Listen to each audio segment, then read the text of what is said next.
good to go for the live things?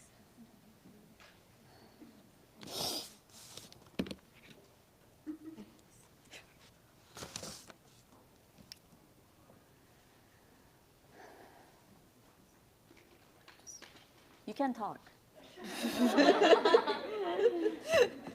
Just waiting for the green light from Rachel.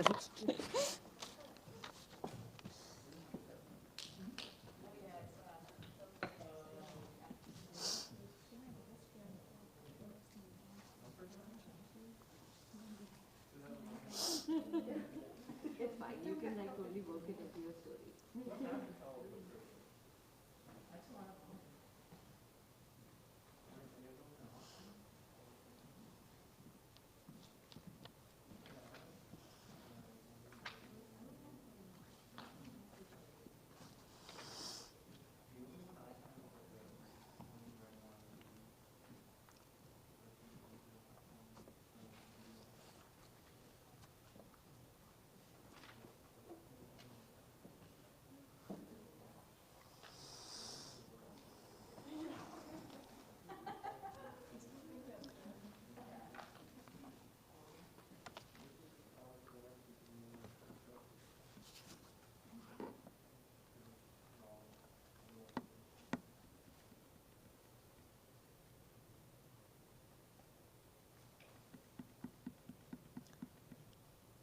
I'm just waiting to see our live event is also set up all good, because we have some audiences watching us on YouTube Live.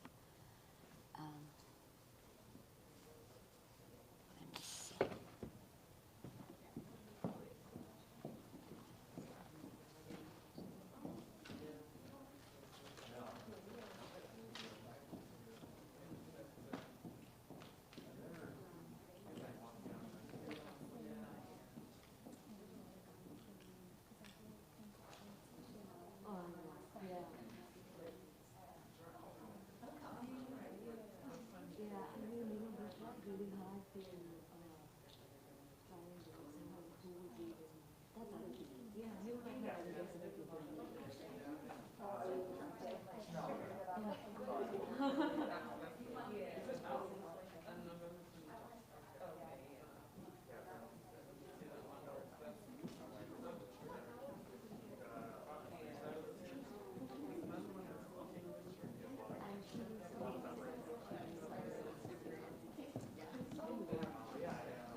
Okay, now listen to me. Good afternoon and welcome. My name is Leva Zand, and I am here to welcome you on behalf of ARTogether and Oakland Asian Cultural Center. I would like to acknowledge that this event is happening in the occupied ancestral land of Ohlone people who have stewarded and honored this land throughout generations and are still here. We acknowledge the ongoing legacies of violence against indigenous communities and people of color in this country that provide a context to our work. We are here today to celebrate and broaden the theme of Diwali to reframe what light or new beginning means to us. But before that, let me start by introducing the two organizations who are hosting the event today. Oakland Asian Cultural Center's mission is to build vibrant communities through AAPI arts and cultural programs that foster intergenerational and cross-cultural dialogues and understanding, collaboration, and social justice. OACC was founded in 1984, and since then it has presented countless high-quality cultural programs, including performances, workshops, festivals, school tours, classes, and exhibitions. ARTogether is also an Oakland-based nonprofit organization that offers creative art workshops, organized art center social events, promote and support refugee and immigrants artists, and design educational projects to combat misinformation and promote understanding of refugees and immigrants in our local communities. ARTogether's mission is to provide art programs that foster compassionate communities where refugees and immigrants can flourish. I welcome you on behalf of both organizations, and we are asking you to please keep your mask on all the time. There are 4 exits on 4 sides of me here, and there is a restroom on my right. And I would like to remind everyone that this event is live streamed, and we are recording this event. With that, let's go to our programs for today. As you may know, Diwali marks the beginning of a new year, but more broadly, how a new year potentially symbolizes new beginnings and new light. While intended to be a space of celebration and coming together, today and in our event, we seek to also challenge the oppressive nature of this holiday that is based in Hindu Brahminical practices that have historically until today threatened the survival of Dalit and Adivasi communities in India and overseas. With that, I would like to introduce our first guest and co-author of this event, Preeti Vangani. Preeti Vangani is the author of Mother Tongue Apologize and the winner of the All India Poetry Prize. Her work has been published in Threepenny Review, Gulf Coast, Cortland Review, among other places.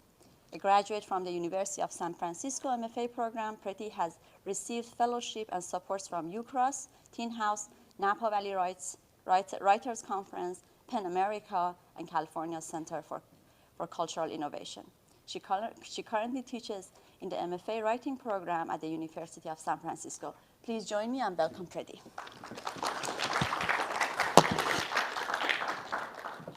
Thank you so much for being here. It was such a joy to see so many of you all come in on a Saturday afternoon, and I appreciate so many of you spending your festive week with all of us.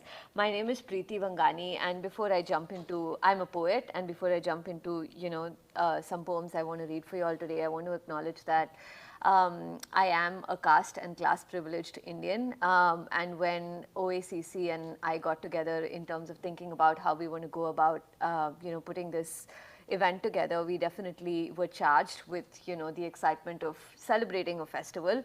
But I think we were always very, very keen that we wanted to build a space where we can challenge, discuss, and debate what all is not right with the functions that we celebrate historically, the way they have come to us from our elders. And one way is to talk about it. I also do want to acknowledge that, we tried a whole lot within our communities and networks to try and have representation from folks, especially from what is considered by Hindus traditionally as the lowest caste of India, the Dalit, Adivasi, and Bahujan community. And we weren't entirely successful in doing that. But in my mind, I think, any sort of space that makes time and effort for discussions like this is incomplete if it's not rooted in actionability. And I would like to offer up to everyone, once you go home and are more curious to find out about why Diwali is problematic or why Hindutva is problematic. Equity Labs is a fantastic organization in the Bay Area that does a lot of work in order to talk about Dalit civil rights. It's the Dalit civil rights organization dedicated to ending caste apartheid, gender-based violence, Islamophobia, white supremacy, and religious intolerance. And there are many, many ways that you can help out. A is to get educated. There are a lot of resources that there are educators in the room can reach out to and find out ways to get educated about what's happening in India currently. And also ways to volunteer and partner in their efforts against caste discrimination.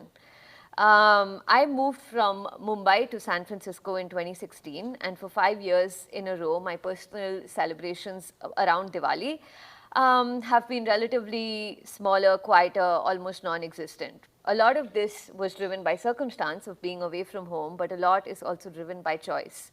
Every year, as I, a caste and class privileged Indian, light 1 or 2 diyas for the sake of ritual to remember the times that I spent with my family on this day.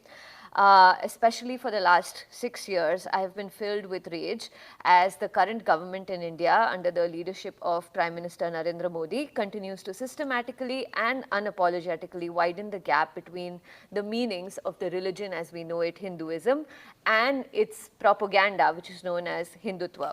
So Hinduism is the name given to the most ancient religion in the Indian subcontinent, whereas Hindutva is the name by which the ideology of the Hindu right, a very fascist organization represented by the political party Bharatiya Janata Party, BJP, you might have heard that come up in conversation a whole lot, is India's current party in power, is known. And it is this, the ever-growing fascist antics of Hindutva groups that have been on the rise since Modi became Prime Minister, that makes me shudder and suffocate at the thought of celebrating Diwali with pomp and grandiose. But it wasn't always so. My attitude towards Diwali as a child was much different. My enthusiasm around lighting up our home. You might have noticed that the celebration of Diwali comes with the lighting of lights. And therefore, my enthusiasm too around lighting up our home, every corner and every room with diyas would tire my mother out. I insisted on all 5 days of Diwali that my mother keep filling the rows of terracotta pots that we'd lined out with mustard oil through the late evening hours so the flame didn't go out even on a single wick. Not only diyas, I was obsessed with strings of lights. I'd arranged the battery-operated strings in a crisscross pattern such that they ran over the length of our balcony twice over. And I would often wake up in the middle of my sleep to check if the lights were still twinkling. 2 decades on, when I scroll down Twitter on my phone in the middle of insomniac hours in San Francisco, it is already morning in Bombay, and the string of lights that sparkles on my phone instead is one of hate and injustice. As I speak today, a week ago, November 1, Sudha Bharadwaj in India turned 60 in prison. This was her 4th birthday in prison.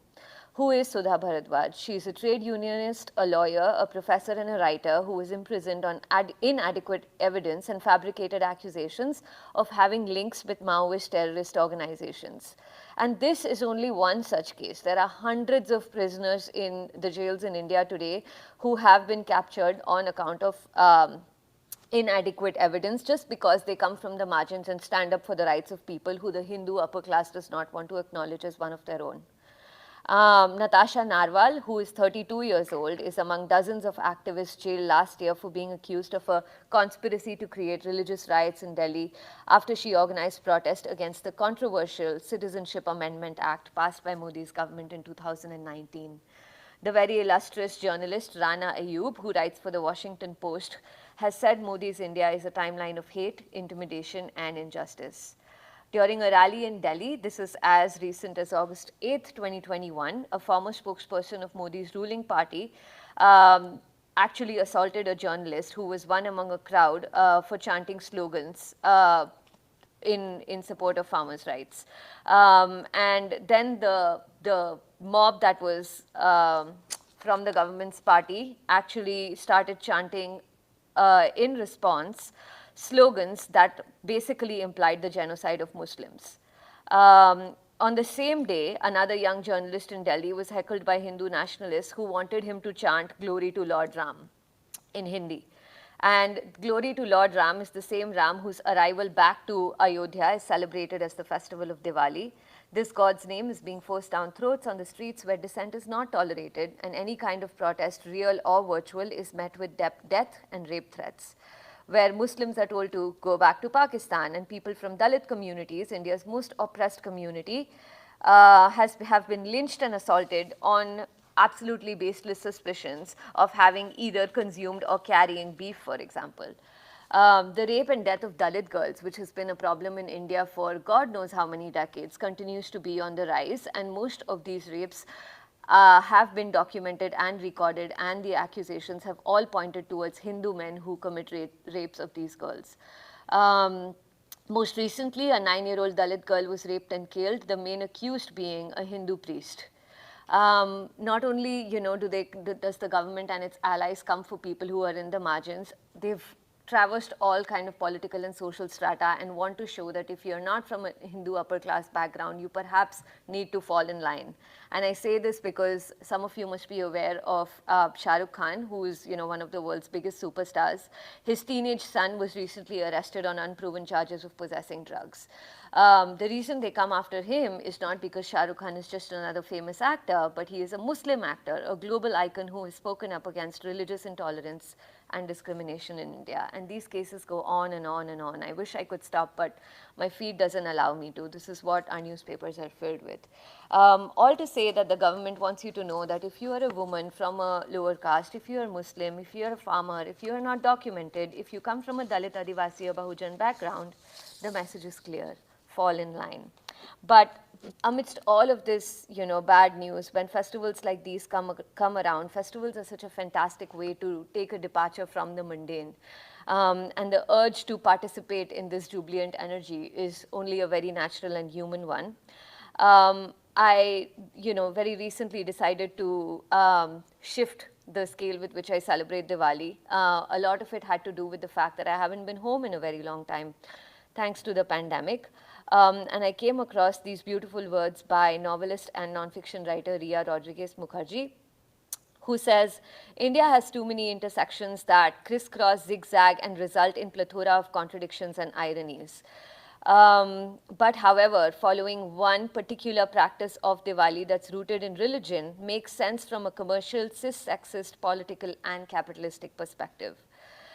However, those of us who are aware of the insidious paths of religious rituals, implicit patriarchy, and casteism in South Asia sometimes want to resort to plain reactionary sentiments, to abolish, to hate it, to absolve the self from it. It is human to be one to part of the same energy despite fluctuation in its ethics, but it is also human to push, to challenge, and to ask. We are at our best when we imagine there is goodness ahead. Each of us, in every unique circumstance, can interpret this in the most powerful way possible and celebrate it in ways that pull at the strings of ugly, insecure, fueled conformity. So on that note, I wanted to take a slight departure from what's happening in the streets today, what the newspapers and our lives are filled with, and try to look towards hope. And to look towards hope is baseless unless we can have more of such spaces. And therefore, with deep gratitude in my heart, I want to thank OACC and thank ARTogether for giving us the opportunity to put this together, not only as a celebration of lights, what the festival symbolizes, but also a celebration of how to imagine radical light. On that note, I want to wish everyone who's here happy lights, happy radical shifting, and may all our hearts expand in ways that are still unknown to us. I primarily write poetry, like I said, and I'd love to read you all a couple of poems before I pass the mic on. This is my first book. It's called Mother Tongue Apologize. I wrote this book grieving for my mother, who we lost when she was 44. But I'll start with a poem that's rooted in my childhood. And this is a poem called Keep Me Burning. It's about the easiest part of any girl's life, puberty. Keep me burning. I practiced crossing my legs the way my father daggered his eyes at mother if I ever wore shorts at home. Twin openings exposing more than what they could hold inside. It took me 3 sex ed classes and a crushed pamphlet to know that I must fold and hold my body like a score of eggs on a crowded subway. My period premiered the night we went to watch Godzilla, which wasn't as scary as the sports teacher asking bleeding girls to sit separately in a lotus pose, a quick whip if the line of our panties showed through the pinafore. We played telephone with our hands instead of running in the sun. In moral science, the only girl with waxed legs passed a chit under the smooth wooden desk. It read, "When he touches, I feel hot and cold at the same time." I lay naked on our marble floor, fevered under his ripped full-body poster. I touched myself the way my sister braids and wiggles her toes over the phone under the sheets coral pink, her words like submerged seeds on strawberries. Who knew those were achenes, the berries' ovaries? I asked Mom what was the big deal about sexing, and she asked me if I'd eaten all my fruit at lunch. What would Madonna have done? I vibrated all around my pimpled ears with a Walkman or a home karaoke mic between my thighs, knowing there was a sound inside that would leak on any given Sunday in choir as he'd hit his solo bits of, "Give me oil in my lamp." If only there was a way to touch the difference between fill and feel. If only I knew how I could make origami of my shame and let it fly, fly, fly. This next poem, yeah, feel free to clap. That's totally cool. No, I don't hate anything as much as I hate that moment in a poetry reading where everybody tells themselves that we have to be serious. But I'm like, but this is the exact opposite of that. We can have fun while being serious. All right, this poem is called Admission. Within the sooty pages of a half-read memoir, I find a picture of my father and me, taken after we tumbled out of the death-defying roller coaster ride. Hung lopsided, his smile, unsure if he lost something when we were suspended in those glass capsules. Perhaps his tooth filling, a pill, his hat, or a little of his head, who knows? I show him the picture, he laughs and brags. from when I had hair, in a tenor with which a man remembers the day he started trusting his wife. He asks me why I don't smile with both dimples outside of photos. I say it was just a phase. When I want to say, I just don't get amused as easily. As if in trade, he texts me a picture of water chestnuts from a grocery aisle captioned, "Do you still love these?" And I cry because I'm certain that after he's gone, this question will follow me around the way memory chases everything that slips away between the gap in its teeth. It has taken me 9 years and 10 months to let him into my silences, grief tucked within folds of monosyllables. Yes, no, I'm leaning on him in this picture, shaking a green soda can. A click, and we were both soaked in an overflow of sugar and laughter. Now he sleeps alone on her side of the bed. I tiptoe around the drapes, careful not to make the curtain rings chime. He calls me Puja, meaning prayer, meaning my mother's name, as he opens his eyes. I let the sun in blind by blind, wait until we adjust to the sudden light. All right. Oh, thank you.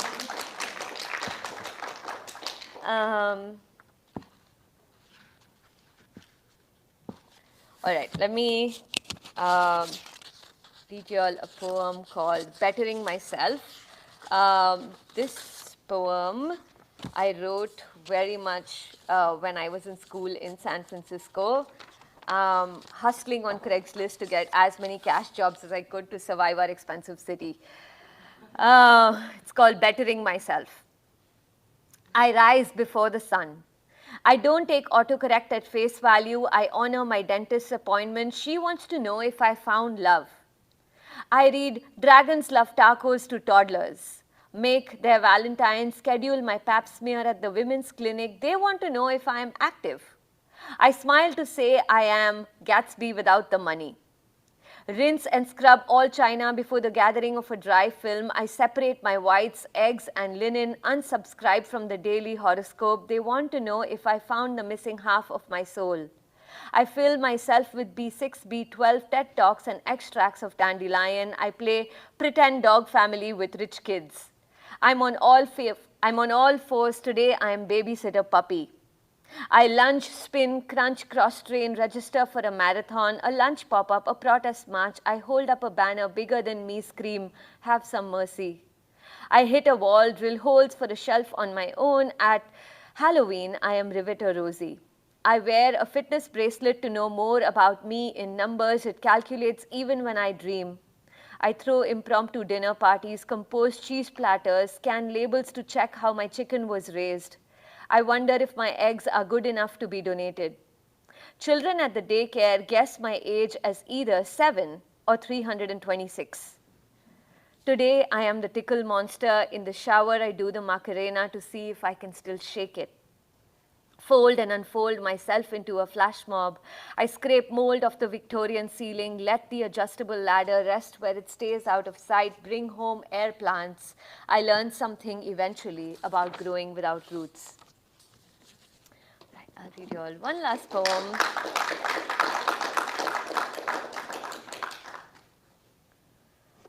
All right. Today's shuffling of devices is courtesy of my printer that ran out of ink. This poem it takes the form of an obed. An obed is a poem that is ideally located in the early hours of the morning and involves some kind of leave taking. Obed with mother gone. And then it came back to me as I heard a young boy practice his violin under the concrete canopy of the park's amphitheater, the Italian phrase, dolce far niente, the sweetness of doing nothing. Although this student was not doing nothing. The violin, like a prayer pressed between his chin and shoulder, are one virus that had perhaps pushed him out of home, alone taking his lesson on his phone, with no audience to applaud, except a dad chasing his daughter chasing bubbles. And isn't observing a toddler tailing bubbles the equivalent of sneaking in a mid-morning nap? Oh yes, look how they were all occupied in their business of joy, and I sat with a croissant so buttery I could seduce it. But really, I was just tired of the news, tired of counting the dead, then remembering the dead. I sat with coffee I did not need. I was beyond awake. Hallucinating the eucalyptus was my playful grandfather gone last week. Oh no, gone we knew when he wouldn't even eat soup. What is the feeling that the smell of trees fills one with, which is so much like slowing down our pace wherever we were so Grandpa could catch up. Dear world, I prayed, go slow today. Take one person less in your mortal stead. Lend us all an extra hour. Let's make no productive claim of calling it this time a saving. Instead, a stillness of feeling triumphantly useless. Like the myriad minutes spent looking through thick branches to spot the singing blue jay, knowing the bird like happiness will have flown elsewhere before you can trace the exact source of its little fulfilling music. Thank you. Thank you so much. Thank you. I'm also just so thankful for your generosity to listen, to the piece about India. I know not everybody's experience is exactly like mine, but I am so thankful for your emotional generosity of being here and listening to our stories. I'm going to introduce the next reader, who I am so happy has made it here. Nidhi Jaisoor writes fiction centered around themes of immigration, cultural identity, trauma, and disability, which are informed by her own experiences. She was raised in Nigeria and India and moved to the US to attend graduate school. She's based in San Jose, and when not parenting a rambunctious toddler, is working on a collection of short stories. Some of her flash fiction is at onelittlestory.com. Please welcome to the stage, Nidhi.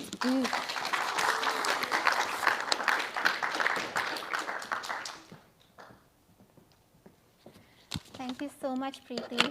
And just want to say thank you for talking about the state of India today. I think it's so important. So yeah, thank you for your reflections and thank you for speaking up.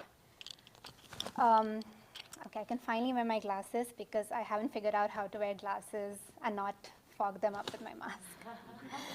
I am so excited and so grateful to be here with all of you. And thank you all so much for being in community with us and yeah, spending your Saturday afternoon with us. And thank you so much to Preeti, Akemi, Rachel, Leva, everyone at the OACC and ARTogether for creating this space and creating this event where we can come together as a community, celebrate, but more importantly, reflect on the themes of Diwali and what it means to us, especially in this day and age. Now, Diwali, as far as I know, is celebrated in many different ways across different subcultures, and I believe one of the ways is the worshipping of goddesses. And I interpret this to be the invocation of the feminine within all of us. So when I was thinking about the theme of new beginnings, I'm a relatively recent mom. I mean, I have a 3-year-old toddler, but still. I was at once drawn to the idea of the new beginnings that come with birth, especially in the context of the body. So that's going to be the theme of the piece I'll be reading today. And with that, of course, a content warning. There will be some description of the physicality of birth. And I just want to hold space for anyone for whom that is a fraught topic. So I'm holding space and acknowledging that. Now, before that, I'll be reading a piece titled That Sari. It's actually an excerpt of a piece that's on my website. Growing up in a bicultural household, I'm half Sikh, half Hindu. Diwali really all festivals were celebrated. The essence of it was celebrated more than the practices. And for me, Diwali was all about celebrating with friends, neighbors, and that meant food, diyas, and dressing up. And dressing up in traditional Indian clothes has taken on a tender significance for me, especially as I moved away from family in India and here in the US. And that's the inspiration behind this piece that I'm going to read, which also touches upon themes of body image and inheritance.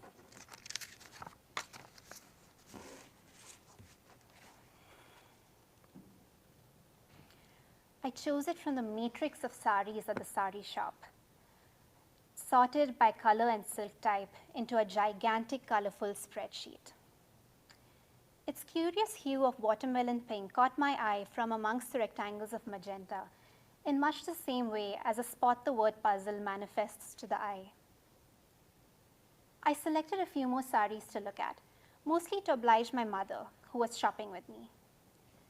These were unfolded with great flourish by the salesperson, the material cascading down the platform on which he stood. His audience, my mother and I, seated on plastic chairs before him. The sari I spotted was even more beautiful when unfolded. My mother inspected the golden jari border to deem it intricate enough for the price, and I examined the fabric's color, noting how it took on a fuchsia-like hue when angled against the tube lights overhead. "I'll take it," I told the salesperson. The other saris were sent back to the shelves with surprising speed by other salespeople whose sole job, it seemed, was to roll rivers of fabric back into their cells on the spreadsheet. The sari traveled with me back to Houston. I was going to inaugurate it for a Diwali party at my new home. It lay on me stiffly when I tried it on the day before the party. I did a perfunctory drape over my jeans and sweater, but the sari refused to conform to the curves of my hips, making me look fuller than I was. "I had warned you, but you never listened," my mother admonished to me over the phone, her words cutting as deeply as it would have in person. She had chosen a peach color Banarsi for me at the shop that day, insisting that it would drape easily for someone who wasn't used to saris. But I had wanted the sari that she would have chosen for herself. And I just knew that the heavy kanjivaram, with its commanding yet elegant fuchsia color and its intricate yet subtle jari work, is what she would have selected for herself. And so on the morning of the party, I attempt to iron away the folds for her advice. The sari is a grand waterfall over my humble ironing table, one that saw me through my first job, my first boyfriend, and now my first home. I grab one end of the pooled fabric and carefully tuck it over my skirt, rotating as I do so with my feet shoulder width apart, just as the YouTube tutorial specified, just as I remember my mother doing, till I have one loop of the sari around my hips.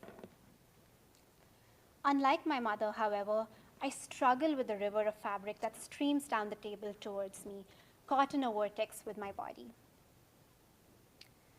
I call Praveen to help me with the pleats, his outstretched forefinger and thumb serving as a loom around which I carefully set the pleats that, if done right, will fan out elegantly in front of me.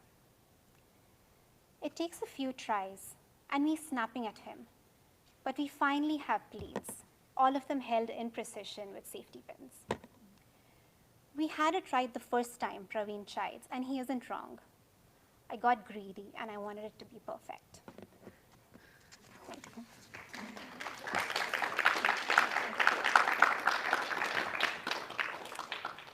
And now I'll be reading Your Postpartum Disabled Body.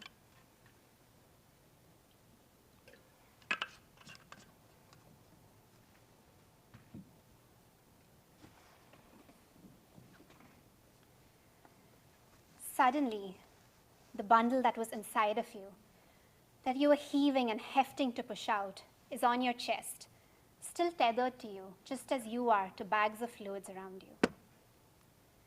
The bundle is enveloped in a damp gray powder with streaks of red, and you notice his eyes open and staring into space, for that part of him is shiny, unencumbered by your insides. You did not expect your newborn to open his mouth before he opened his eyes. I'm sorry, you did not expect your newborn to open his eyes before he opened his mouth. Your partner is cutting the cord. You can't see, but you hear the pronounced snip, and it makes you flinch. Months later, when you watch the birth video, that snip clear and resounding, you'll think of the cutting of chicken tendons with your kitchen shears, and you will shudder anew. This bundle came out of you. You created a person. It took you a minute to realize the simple fact, as though the epidural has dulled not just your pain, but your awareness, your thoughts. As though in acknowledgement of this realization, the bundle starts to shriek like a bird in pain. You recognize this from the movies as the moment when birth is official, when you're supposed to erupt in tears of joy and exhaustion, getting patted by your partner for a job well done. Instead, you are overwhelmed by an emotion you can't quite name. It might be anxiety, but you're not sure. You are tired, yet alert, all at once. You seem to be outside your body, bidding yourself to feel that joy. And a part of you does. You're mainly happy that your ordeal of pushing is over. Yet, it is the beginning of something that does not have an end, and this terrifies you. You feel a sudden thirst. Your partner is asking you a question, but you're distracted by a rocking on your chest. The nurse is toweling the baby. You want to tell her to be gentle, the bundle is so tiny, but before you can speak, your pelvis is unceremoniously prodded by someone you can't see. Ouch! You call out. This is an assault on your body just after the bundle assaulted its way out. You're a deflated pot pie, it seems, one without a filling. Yet you're being kneaded as if to yield a fresh one. I need water, you whisper to whoever will listen to you. The nurse with the towel, your partner, the nurse near your legs. The placenta has emerged, you hear, and the kneading stops for now.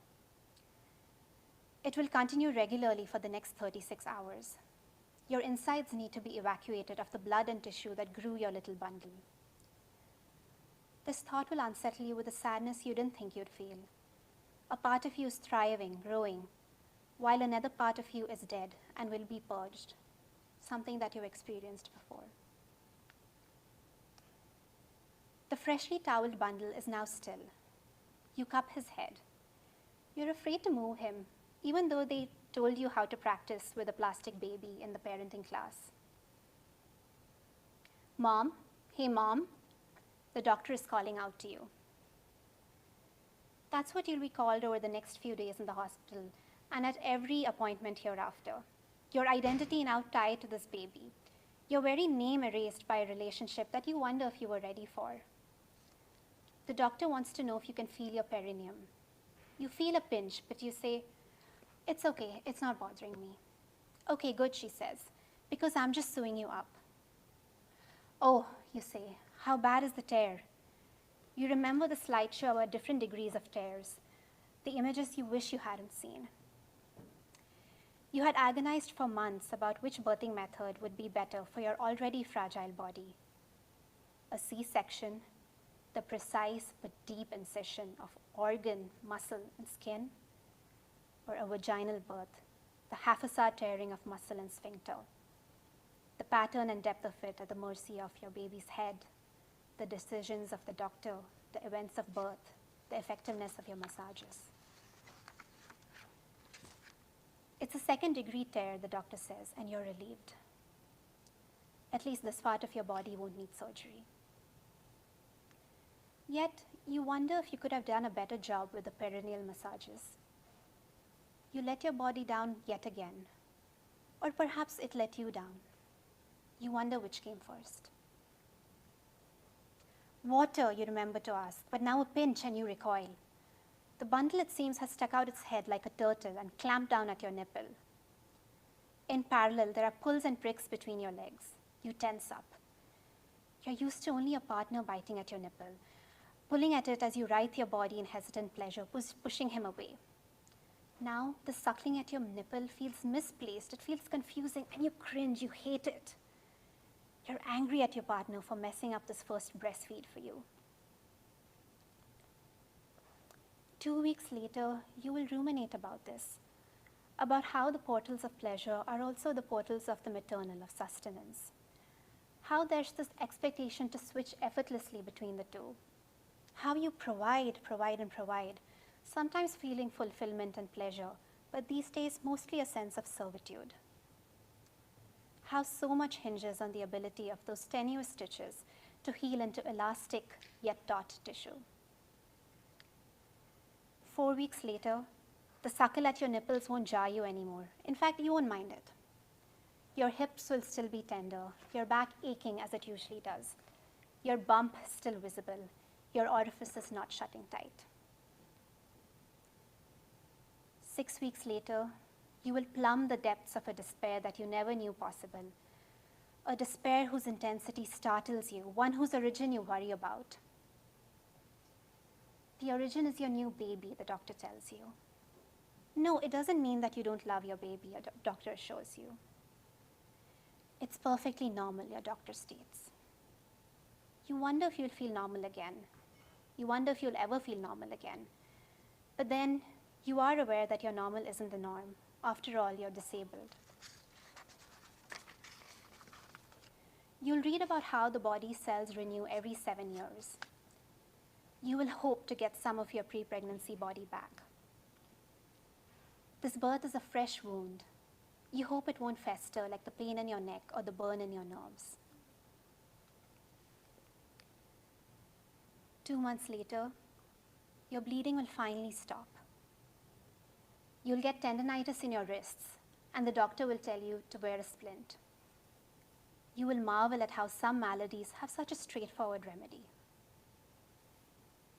4 months later, you'll manage to laugh at a joke.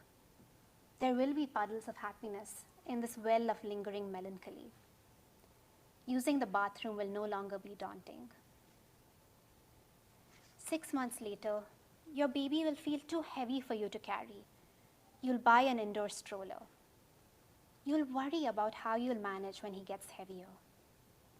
You will finally see a physical therapist, and you'll wonder whether to start with your hips, your neck, your back, or your wrists, or your pelvic floor. 9 months later, you will have sex, and it won't hurt as much as you expected. You'll feel secure in your relationship once again. 11 months later, you won't mind the leakage when you laugh because it means you're actually laughing again. You won't mind the extra weight you carry around. You will have acquiesced to it, just like you're acquiesced to your experience of motherhood.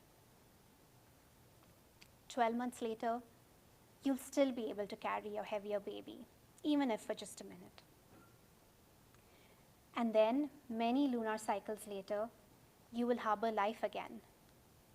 This time, you will be prepared for the 2 bodies that you will birth, your daughter's and your own. Thank you.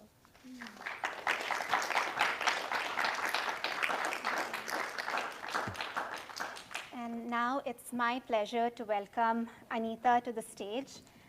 Anita Felicelli is the author of Chimerica, a novel, and the short story collection Love Songs for a Lost Continent. Love Songs won the 2016 Mary Roberts Reinhardt Award. She's on the board of the National Book Critics Circle and serves as its VP of fundraising. She's an editor for the California Book Club. She grew up in the San Francisco Bay Area where she lives with her spouse and 3 children. Please welcome Anita to the stage.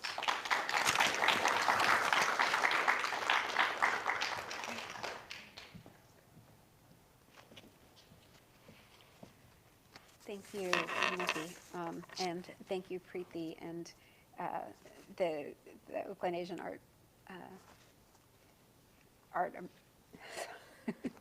the OACC, and the ARTogether for having us here, and thank you everybody for coming. So this is actually an excerpt of an unpublished novel that got cut, but so I'm just going to read it apparently.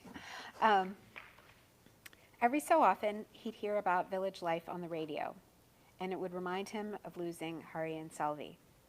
On the nightly news, he heard about a couple getting murdered in the village because one had been a Brahmin and the other a Catholic Dalit.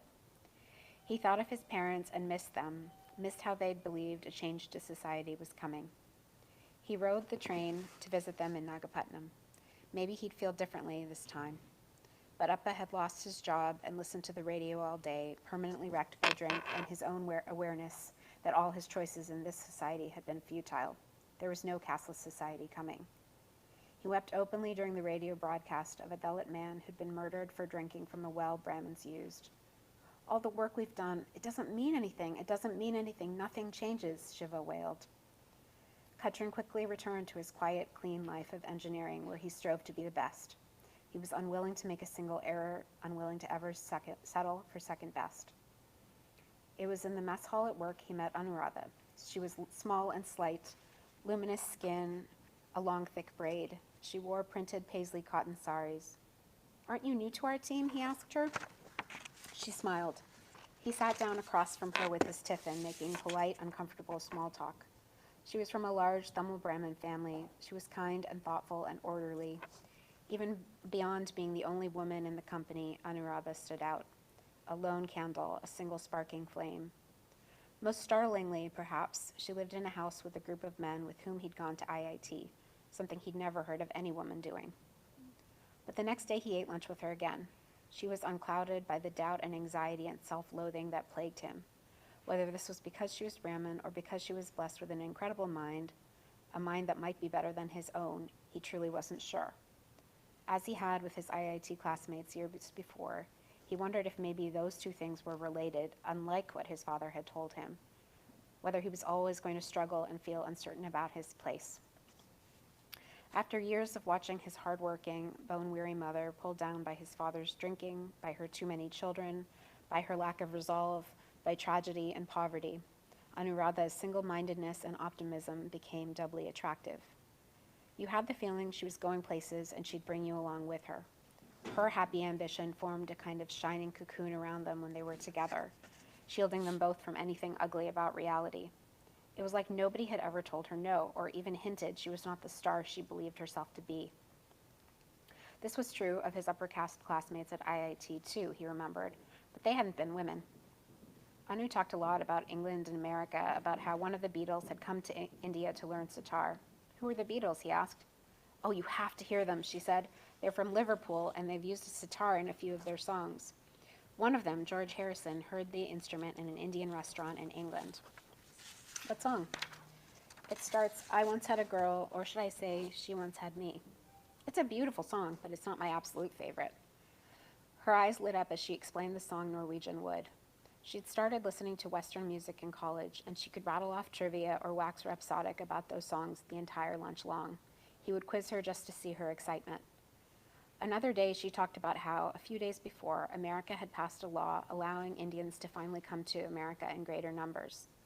"My brother and his wife went to America on vacation for 3 weeks. Maybe one day I'll go there," she said. He had no doubt. 2 months later, he and Anuradha went to the Sapphire Cineplex on Mount Road, his third time going to the movies. They met on the street in front of the White Building. They watched the romantic drama, Guess Who's Coming to Dinner, not touching. In a room full of hundreds, however, they were sitting closer than they ever had before, close enough that he could smell her skin, the coconut oil in her sleek hair as she watched snow come down on the 70mm movie screen. On screen, Sidney Poitier entered the room as Catherine Houghton began to tell her mother about him. Immediately, Katrin felt a twinge of panic. Everything was about to go awry for this couple.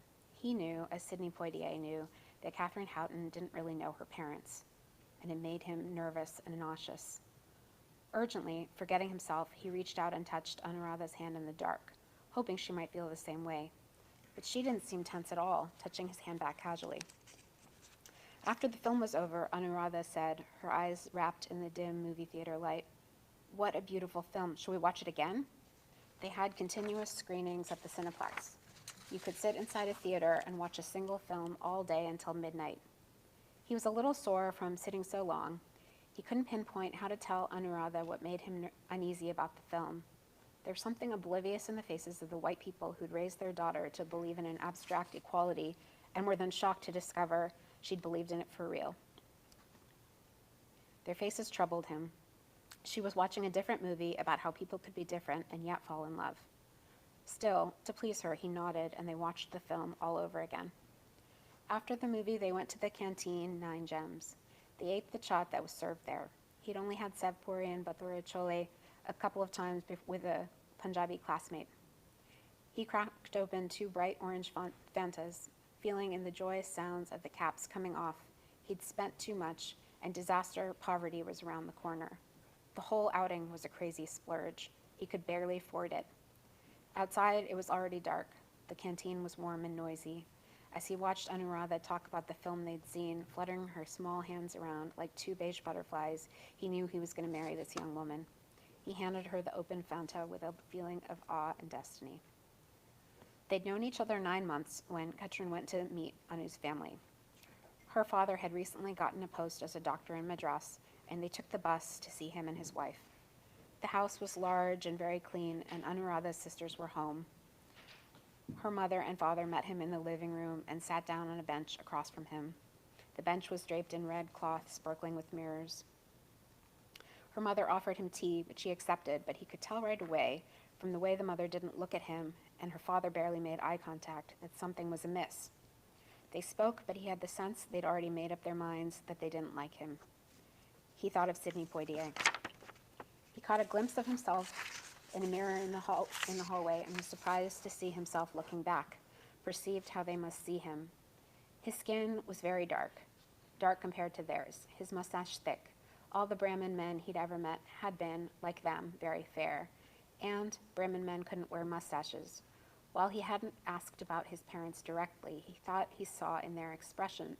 While they hadn't asked about his parents directly, he thought he saw in their expressions a look of, not exactly contempt, but detachment. They didn't even want to like him. Anuradha's parents knew he wasn't one of them. He sat back down, thinking of Tilly the maid's accusation that Sidney Poitier was getting above himself, how he was trying to cross a boundary he wasn't supposed to cross, and how unfair this was. "They don't like me," he said afterward, as he walked down the street to catch the bus. "It's because you're not Brahmin," Anuradha said quietly after a long silence. "But that's in the past unless you're a Dalit, isn't it?" He thought about the way he'd grown up with 2 different religions, his parents from 2 different backgrounds, and how his mother had as well.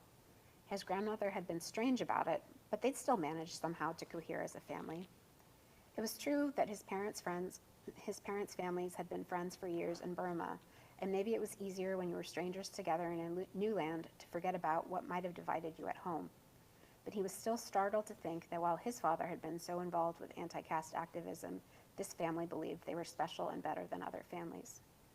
"It's not in the past for Ayers," Anuradha said, "and you're Christian, aren't you?" "Yes, but my father is Hindu."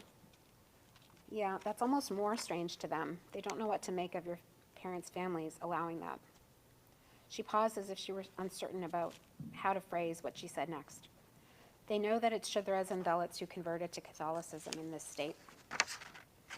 He didn't deny it, and as they kept talking, it struck him how different their lives had been, and perhaps too different to overcome. "They'll be fine," Anuradha said. "Appa will convince Amma it will be fine." And sure enough, a harrowing month later, she said the requisite permission to marry had been given. He couldn't quite read her face. The Monday after was Deepavali. He rode the train home to see his parents to tell them about Anuradha, feeling a mild foreboding. When he arrived, the house was empty, save for his parents. His mother had finished cooking for that night's festivities. "This woman is a Brahmin?" his father said when Katrin told him. His eyes widened, flickered with fear. Katrin hadn't expected his father's fear, only mild disapproval. "Yes." "No," his father said. "Yes." "You shouldn't marry a Brahmin girl. No, anybody else, anybody but a Brahmin girl will do. It's not done, it's not done." He threw his tumbler of liquor across the room, and it shattered. His mother didn't even look startled as she went to sweep up the glass and rub the stain on the concrete with a rag. This was, evidently, a common occurrence now. "They're not like us," his mother said quietly, as she had so many times before. "Brahmins only marry other Brahmins. They'll never accept you. They'll see you as less pure. You don't understand how they treated my grandmother, Ruth, how they took ritual baths after coming into contact with her. They'll always look down on you. They'll always treat you like an outsider, always keep you at a distance. You'll never be treated like one of them." "This is what we sent you to IIT for?" his father broke in. "To marry a Brahmin girl? We worked all those years to eliminate caste, and you decide to go and marry one of the people that are trying to keep us at the bottom?" "You didn't pay for college," he reminded his father, swallowing the lump in his throat. "The government did." His father shot him a murderous glance. Katrin added, "And Anu's parents gave their permission already." His father left the room. His brothers and his sister Vanilla came in through the door and evidently felt the chill. When he explained his news, Vanilla looked angry. "You can't marry her," she said, fingering the tiny gold cross around her neck. His mother said nothing to defend him, though she usually did. She looked down at her crochet. "I'll marry who I want," he told Vanilla. "Who are you to tell me?" "Let's stop this talk and eat," his mother said, smoothing her sari. He could see the anxiety in her eyes, and it unmoored him, made him feel uncertain and alone. I'll come in a minute. How could he explain to her that there was something special about Anuradha, that she wasn't anything like what his parents had always said Brahmins were? But then also, the other day, he'd heard on the radio yet another incident of landlords burning a young couple alive who dared to marry outside their caste. He turned off the radio and returned to his work. He thought of how obsessed his father had been with equality and how the cogs of society should be reorganized, as if that would make a real difference. And now look at him, broken all day, drinking. He thought of his grandmother Ruth, who'd felt every injustice keenly, but eventually had to leave her husband's ancestral land and died alone, and by that point impoverished, in the village where she'd been born. Maybe there was simply no way to defeat bigotry everywhere. That was just people. From the window, he saw the town darkening, oil lamps being lit. In the distance, children were sending lamps down the river. Everywhere you looked, a quiet brilliance. Firecrackers were going off in the street outside. Something whizzed into the sky and exploded, a shower of sparks. Everywhere was the sound of celebration, of merriment and mirth. Light over darkness, Petron thought to himself over and over until he almost believed it. You had to find the good people in the midst of all the darkness and chaos. However impossible it might seem, there were always going to be a few good people to find if you looked, weren't there? Whatever his parents said, Anuradha was one of those people. She was the light. Thank you.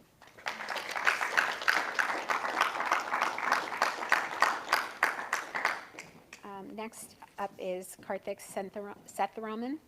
Karthik Sethuraman. Oh.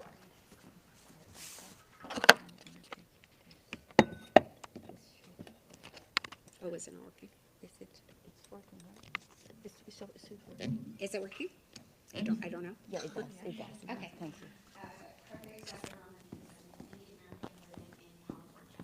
His works have appeared in Broadens, AAWW, Fugue, and Fairy Tale Review. One work,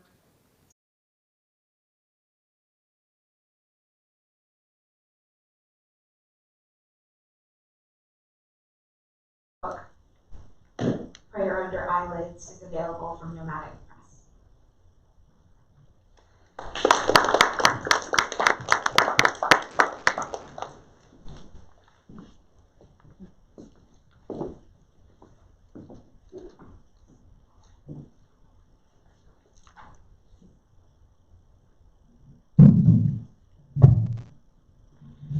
Sorry. This is always a problem.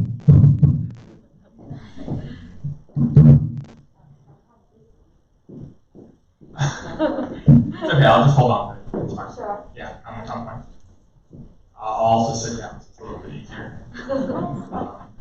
Okay, so I want to thank everyone for being here. I'm the last person reading today. I want to thank the organizers, OACC, ARTogether. I want to thank Preeti for inviting me, and both Nidhi and Anita for their wonderful readings. I'm a poet by practice, and a lot of what I'll be reading today, I started writing when my son was born. So my son is now, I guess, a year and a half old, and today he had a major meltdown. He was crying all the way here, and then my wife took him home, and I think she might be watching right now. But a lot of this I owe to her, so I just want to say thank you. And a lot of this is about multiculturalism and kind of the space that we occupy in a different country, interacting with folks who are from different backgrounds. My wife is not Indian, so my son is half Indian, and most of what I speak to him, what I write is in English.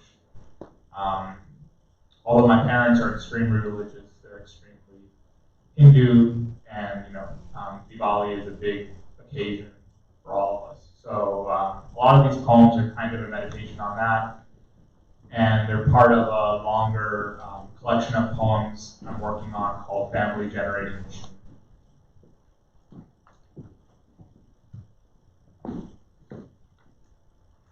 Genealogy. A poem is a family-generating machine.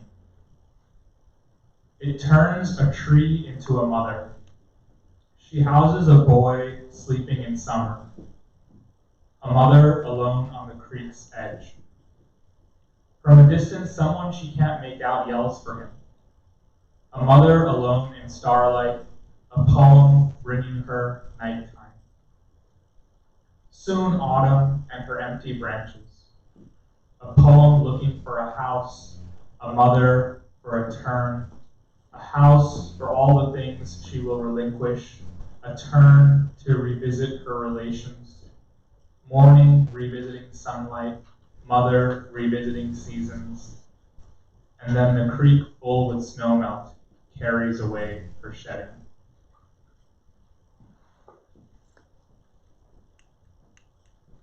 Departure. From below, we saw two scarecrows, mistook them for men, but did it matter the cold falling light, or their cracked arms, or only that they swayed? And if that alone was enough, what else had we overlooked for movement, or in its absence? We climbed when the stairs were stationary, didn't we? Grabbing our belongings, puffing, and the conductor's whistle. The pigeon crashing into the screen, and our mothers asking us to stop squirming. It's squirming. And was this thing still, or even in the abstract past living?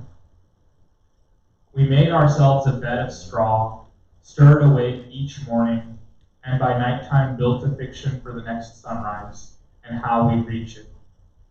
Motionless, but for clawing through the dark and through the darkness, shifting bit by bit.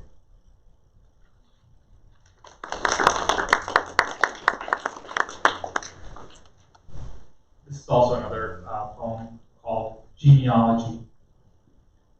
From the sun-washed photograph my father kept, smoke, and what all I knew of death. How little a person leaves behind, and how my father's mother might embrace her son, despite everything he would never know, like the size his father would become after everyone returned home. And how small a memory would be when stored in porcelain, and how one day his father would have been just like him, with a child and a newspaper open on his lap, pointing to the attractions in some place they would never go, and how his mother would call them for evening prayer, and how his father would lift him to ring the brass bell before the altar burning away.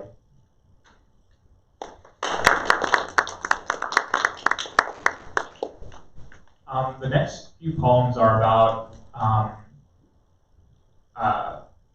the town in Tamil Nadu where where my mother was born, and where my grandmother was born, and where my great-grandmother was born. Karekuri.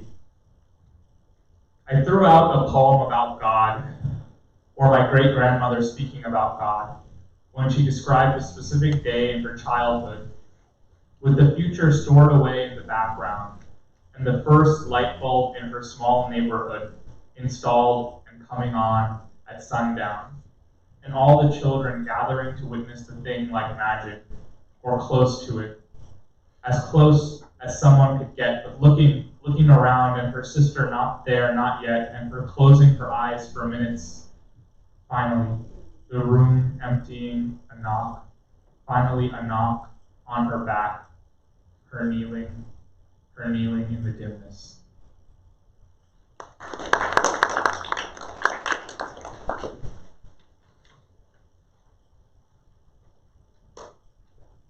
And in the same vein, this poem's about my grandmother. It's for my grandmother. And some of the earliest memories I have of being in America were when I was in elementary school. My grandmother would visit us in the summers, and we lived close to a Kmart. So she would, I was too old for a stroller, so she would put me in the Kmart cart and push me back and forth from our apartment. Grandmother land. Yes, we always stopped at the shrine on the way back. rattling open the chain-link door over the gravel. Our God was there, and me peeking in on him, much smaller than my mother or father or whoever had volunteered that day to bring me home. Sometimes a jasmine seller who everyone swore looked like my grandmother would offer us a loose bag full of flowers, their heads tied with soft twine, the kind my grandmother might have used to braid my mother's hair. Then I would bury the coins from one outstretched hand to the other, and then the garland onto the dusty black stone key. We never ran into the priest, though I know he used to clean a few times a week, and by the time we stopped visiting, the old woman had disappeared too. Years later, under the Gulf sun, my mother planted jasmine, but they blossomed unevenly and eventually not at all. After a few seasons, my mother returned to the grocer and his refrigerated buds, though occasionally she continued to pluck the bright new leaves from the vines and string them together under our God. It's been a while now, and I haven't kept the old faith in our cupboards or in our yard dotted with concrete, and we have no hints of our God except for these late recollections. Still, I'll take my son with me in the pale evening when we're both back and it's warm enough for him to dangle his toes, and some 2 or 3 hills away, I'll lift him up to smell a stranger's fence.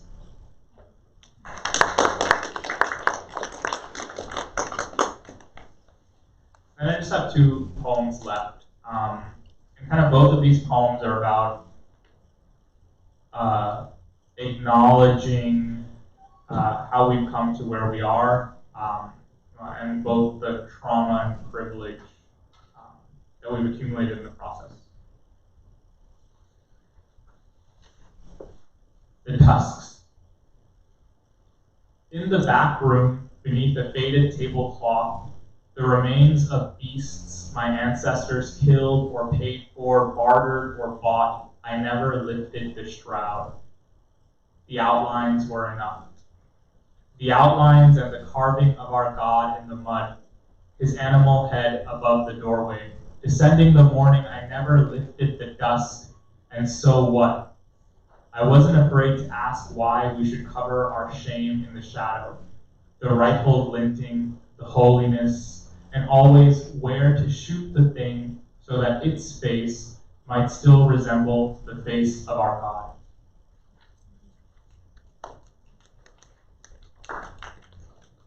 And this last poem is for my father, and it's called The Peacocks.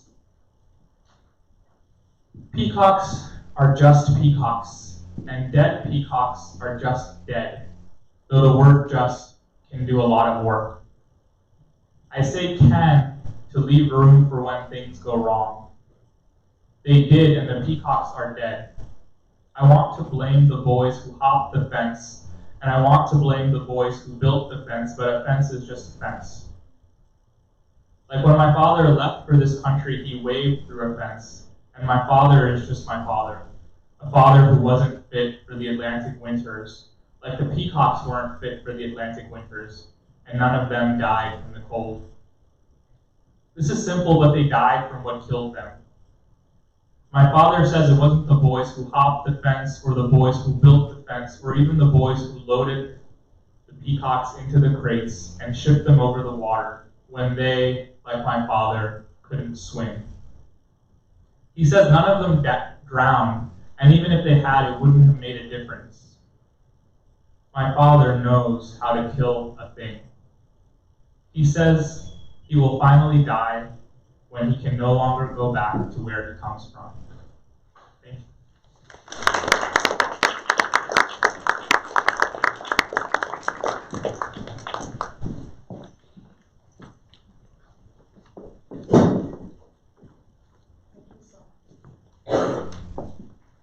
Thank you. Thank you.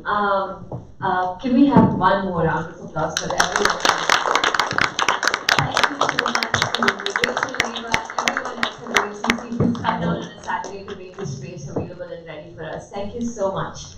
I'm also just going to offer up to everyone here, our books are available at the table. Feel free to interact with all of us. If there are questions, come talk to us. The book table is at the back.